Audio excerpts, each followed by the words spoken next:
네, 네, 안녕하십니까? 안녕하세요. 예. 지금 시작해서 너무 중요한 부분이에요. 네, 예, 맞습니다. 예.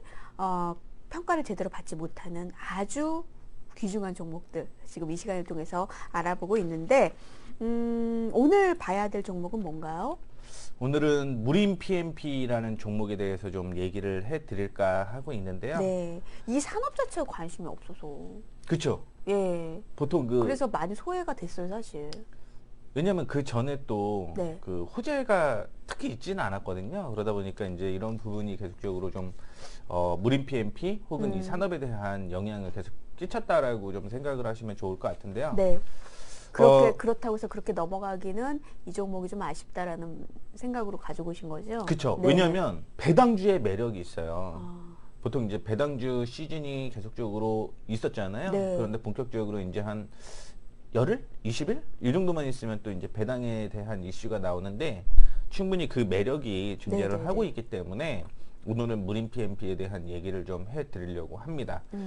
어, 1974년에요. 대한화학 와, 펄프로 설립이 되었고요.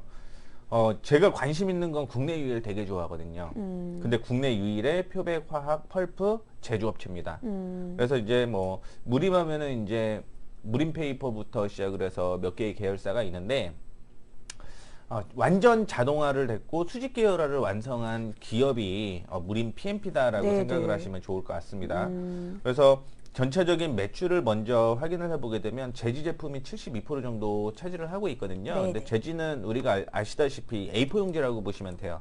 A4 용지, 잡지, 책에 음, 쓰이거나 뭐 이렇게 보시면 좋을 것 같은데 이런 가격이 계속적으로 좀 상승을 하고 있기 때문에 이 종목이 최근에 이슈가 좀 된다라고 보시면 좋을 것 여기서 같습니다. 궁금한 거 여쭤봐도 될까요? 네. 요즘에 종이 쓰는 게 좀 덜하다고 네, 하잖아요. 그런 이슈가 있죠. 그러, 그런데 가격은 좀 오른다고 말씀하셨거든요. 네. 그러니까 구조조정 생산단에서 지금 소위 말해서 어려워서 문을 닫는 그런 공장이 많아서인가요? 아니면은 무림 PMP의 경쟁력 자체가 너무 심해져서 이쪽이 좀 독점성이 좀 강한 건가요? 나는 전체적으로 보게 되면은 네. 이제 어떻게든 종이를 만들기 위해서는 목재가 필요하다라고 생각을 다들 하실 거라고 그럼요. 보고 목재가 있는데 필요하죠. 예. 딴 쪽에서 공급 차질이 이제 발생을 했어요. 네. 그러다 보니까 이제 그 펄프 가격이 인상을 지속적으로 하고 있다라고 보시면 좋을 것 같고 네네. 올해 산불이 엄청나게 났습니다. 어디서요? 전 세계적으로 아니면 네. 우리나라가? 특히 캐나다 쪽. 아, 여전히 계속적으로 그 화재가 나고 있는데 네. 이 산불이 나게 되면은 목재가 이제 많이 줄어들게 되잖아요. 그러다 음, 보니까 그런 이슈가 존재를 할 때마다 전체 펄프 가격이 좀 상승하는 음, 측면을 좀 보여주었다라고 생각을 하시면 좋을 것 같습니다. 음. 그래서 이제 펄프 가격의 추이를 먼저 확인을 좀 해 보도록 하겠는데요. 네. 펄프 가격이 계속적으로 올라오고 있어요. 2016년 가파른데요? 3분기 네. 이후에 계속적으로 가파르게 좀 나와 있고요. 지난 그 1분기에 615달러. 근데 이게 688, 3분기에 715, 4분기에 810달러로 예상이 되고 있다라고 보시면 좋을 것 같습니다. 그 얘기가 이제 얘기를 해 드렸던 대로 칠레라든가 인도네시아 이쪽에서 공급 차질이 좀 발생을 했다라고 보시면 좋을 것 같고요. 그 다음에 중국의 환경 규제 강화로 펄프 수요도 역시 증가를 하게 되면서 4분기 펄프 가격이 상승을 하게 된 원동력이 좀 되었다라고 보시면 좋을 것 같습니다. 여기에서 우드칩이라고 하는 네. 부분이 또 궁금하신 분들 계세요. 이거 제가 여쭤보려고 했는데, 네. 예, 예. 뭐냐면 그 나무를 한 뿌리로 그냥 캐잖아요. 네. 그럼 여기에서는 펄프를 만드는데 몸통만 필요하단 말이에요. 그쵸. 그 나머지 뭐 그 뿌리라든가 이런 가지도? 부분은 어떻게 예, 하는 네. 거냐면 화력발전소로 이제 팔거든요. 네. 어, 근데 이제 화력발전에 대한 부분은 이제 당연히 떨어질 수밖에 없는 거죠. 네. 환경 오염에 대한 이슈 때문에 떨어진다라고 보시면 좋을 것 같고. 그래서 집 가격은 떨어지고 있네요. 네, 맞습니다. 어, 그리고 오른쪽 보게 되면 영업이익률이 가파르게 호전이 되고 있다라는 부분 역시 뭐 단가가 인상이 되고 있는 부분이 존재를 하고 있기 때문에 역시 뭐 빠르게 호전이 될 수밖에 없다라는 부분을 좀 얘기를 해드리고 싶습니다. 알겠습니다. 펄프 가격이 상승하고 있다라는 점을 가장 먼저 말씀을 해주셨는데, 그러니까 이거는 지금 현재 펄프를 만드는 업체죠, 무림 PMP가. 네, 예, 맞습니다. 그러니까 여기는 호재잖아요. 호재로 되는 거죠, 예, 당연히. 예, 당연히 되는 거죠. 네, 당연한 겁니다, 제품 이게. 가격의 상승으로 이어지는 거니까. 그렇죠. 예, 예. 근데 제품 가격의 상승보다는 이제 이런 부분이 원동력이 돼야 되는데 네. 사실은 조금 지금까지는 눌려 있었어요. 가격이. 제품 가격은? 네. 네네. 근데 아마 이게 인상 요인이 되지 않을까. 그렇게 되면 당연히 매출도 역시 당연히 늘어나게 될 거고 그렇기 때문에 이제 제가 앞으로는 좀 봐야 되지 않을까라고 생각을 해서 맞아요. 얘기를 해드린 거고요. 지금 인상한 건 상관없죠. 앞으로 인상돼야죠. 맞습니다. 그래야지 주식시장에서는 그 매력을 느낄 테니까요.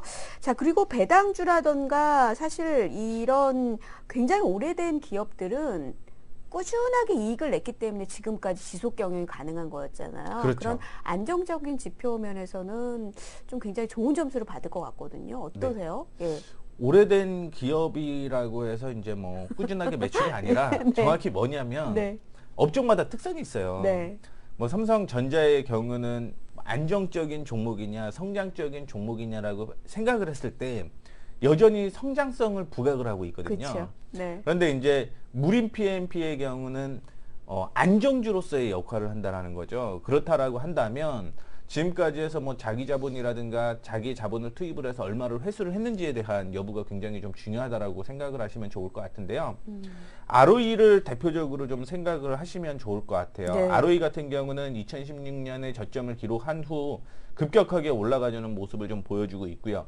이거는 2018년까지 꾸준하게 이어질 가능성이 있습니다. 다만 2019년에 펄프 가격이 떨어질 가능성이 있기 때문에 우리가 봐야 되는 건 뭐 중장기로 본다라고 하지만 2018년까지만 보자. 2019년은 너무 멀고 그때는 악재가 존재를 할 가능성이 있다라고 생각을 하시면 좋을 것 같고요.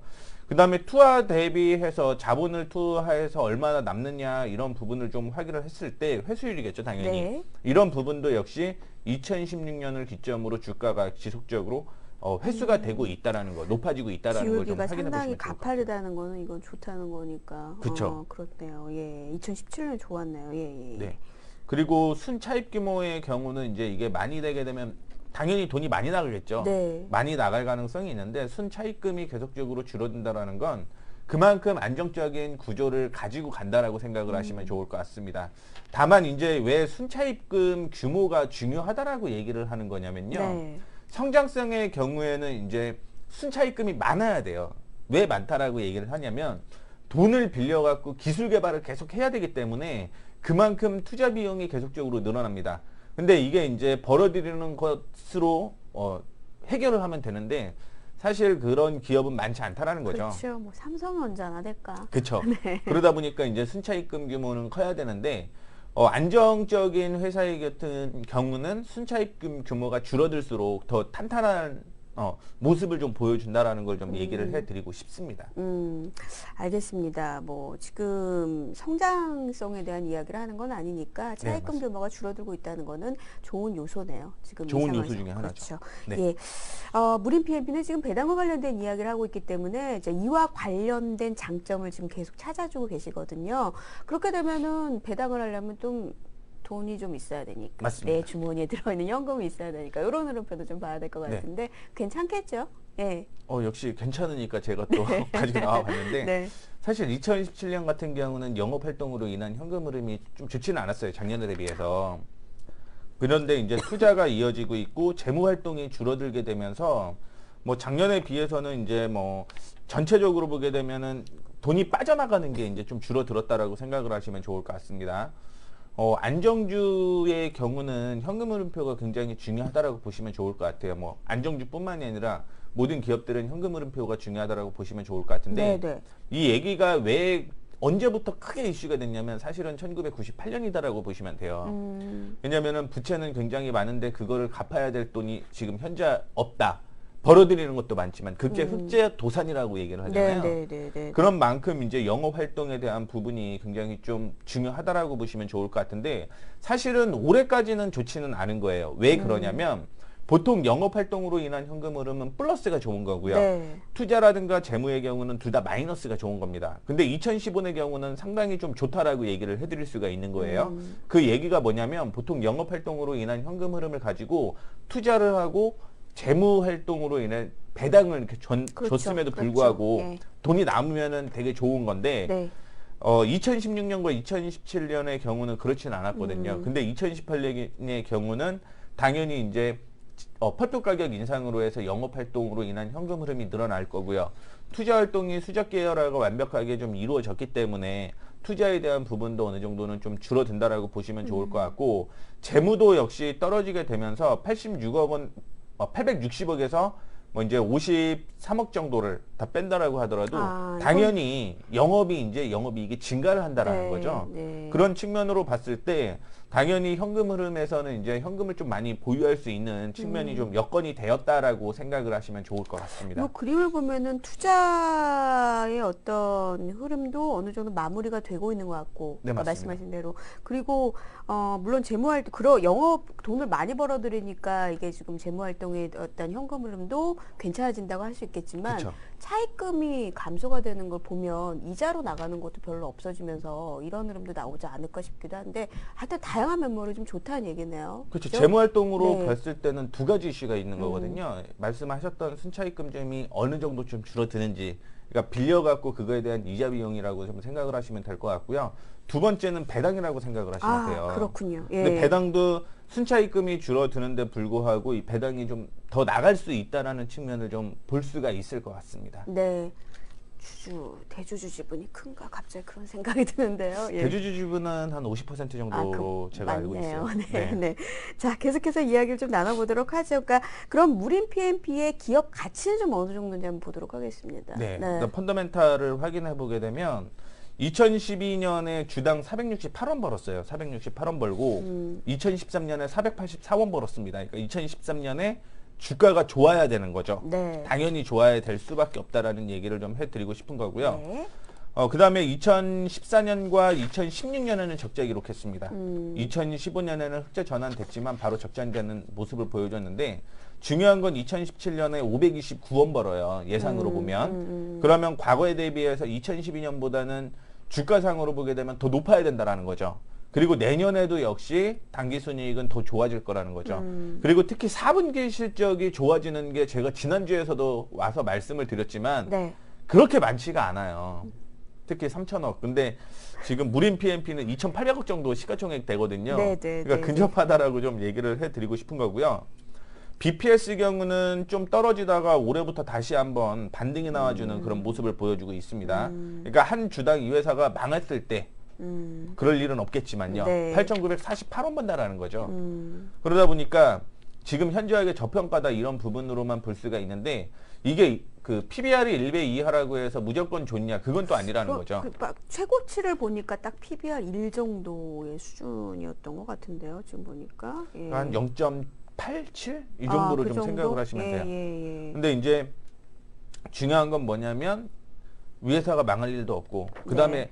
성장성과 안정성이 꾸준하게 겸비가 되면 되는데, 아까 말씀하셨던 것처럼 네. 나는 뭐 계속적으로 종이 쓰는 데가 좀 줄어들고 있다, 전산화가 되고 있기 때문에 그런 측면으로 이제 좀 저평가를 받고 있다라고 보시면 좋을 것 같아요. 그래서 최고 PER과 최저 PER이 최고였을 때 한 0.78 정도, 최저였을 때 한 0.36 정도가 기록이 됐는데, 네. 이거를 평균으로 해보니까 0.41에서 0.69 사이에서 움직이는 측면을 좀 보여주었다라고 보시면 좋을 것 같고, DPS가 이제 배당이거든요. 네, 주당 네. 배당이라고 보시면 좋을 것 같은데, 400원이 넘었을 때 250원을 꾸준하게 줬어요. 250원을 꾸준하게 줬는데 실적이 떨어졌음에도 불구하고 사실은 배당도 나가네요. 배당을 주는 데가 없거든요. 그러게요. 그런데 꾸준하게 배당을 줬다라는 거죠. 그런데도 배당을 줬을 때 거의 뭐 3%에서 4%를 꾸준하게 줬습니다. 그만큼 뭐 배당주로서의 매력을 좀 갖고 있다라고 보시면 좋을 것 같고, 다시 한번 529원을 벌어들였지만 일단은 200원 정도, 작년에 비해서는 뭐 좀 좋아지는 모습. 근데 네, 2018년이 또 5%가 넘어가는 배당이더라고요. 예상으로 보면 배당 높네요. 배당 괜찮죠, 이 정도면. 네. 그런 만큼 이제 배당주의 매력을 좀 갖고 있다라고 보시면 좋을 것 같습니다. 예, 알겠습니다. 그러면은 이를 통해서 이 기업의 가치를 한번 산정을 해본다면 얼마 정도를 보고 계시는 거예요? 네.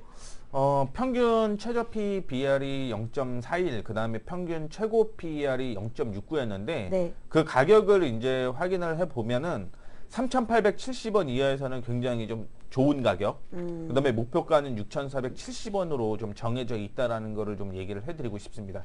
말씀을 해드렸던 PER 같은 경우는 사실은 적자가 2번 있었기 때문에 산정이 안 돼요. 그리고 만약에 무림 PMP가 성장성 기업이면 어떻게든 이거를 좀 찾아내야 되겠지만 사실은 안정주기 때문에 네. 그렇게 좀 볼 필요는 없다라고 보고 있고 펀더멘탈을 통한 그 가격이랑요. 네. 또 재밌는 거는 그 기술적 분석도 상당히 좀 네.